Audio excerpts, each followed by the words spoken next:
Take us through this album a little bit. Guilty that you just dropped. What was your creative process writing the album, and did they have sort of different feelings throughout each song, and how did it all come to fruition? How long were you working on the album for?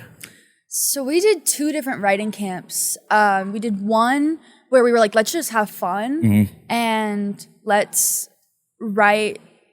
Because I was sort of in a place where I wasn't happy in my relationship. I wasn't having fun, and I just wanted it to be me and my friends in a house writing music that we loved. Yep. And so a lot of the more up-tempo songs came from that first writing camp, Told You So and all of those. Gotcha. And then the second writing camp we did, I wanted to sort of unpack things. Yeah. I have a really hard time with vulnerability, and that's something I wanted to tap into through music, because I'd never been able to do that before. Gotcha. Especially, being signed to a label, no one wants to hear that. Yeah. So the second week we tapped into all that and unpacked a lot of things, and so that's the other half of the album. How do you know what song goes first on an album like that? I don't know. You just feel it? I just kind of, Okay. you just kind of look at the song. For me, at least, I just kind of thought about in what order would I want to listen to this. Misery Loves Company is my favorite song on the album, and I wanted to leave that for last because it was my favorite. Gotcha. So I was saving the best for last. Is there a reason why you haven't done like albums before this, or is this more of just you're complete, like this is me now, I'm totally independent? There was never any like the label never really wanted or gave me space for consistency. Right. It was always very stop and start and stop and start. And, we don't like this direction, let's move this way. And so I never really got to actually sit and write a project, which is something that I really, really wanted to do. So this album for me was sort of coming into my own, seeing if I was capable of writing an album and completing a full project, and also just laying the foundation, because I have so many songs, so many singles, but there was never any cohesion, there was never any like true identity. So I wanted to lay the foundation of, okay, this is the baseline, this is where we're starting, let's build on this. Yeah, talk a little bit about your fan base, because obviously they're so close to you, and it seems like you kind of bounce off them a lot. Like, what do your fans mean to you? I mean,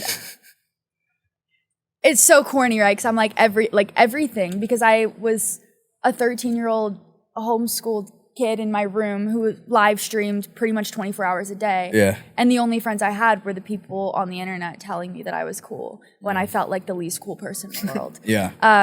So getting the opportunity to grow up alongside people and learn from them and show them things that I'm proud of. And I don't know, it's just been this sort of back and forth for pretty much my whole childhood. And that's crazy, right? Not a lot of people can say that. Not a lot of people can say they have these people who have basically watched every day of my life since I was 13 years old, in my parents' house in my bedroom, and now I'm here. Yeah. So they're always going to be the most important to me, and they're very supportive of everything I do. Looks like you and Taylor Swift kind of hand in hand got that loyal fan base there. Oh yeah, I mean, we have a lot of overlap because I'm such a big Taylor Swift fan that I'm in with the Swifties. I am one of them. We want to hear about a crazy fan experience that you might have ran into.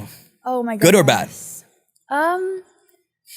Geez, there's been a lot of really cool ones.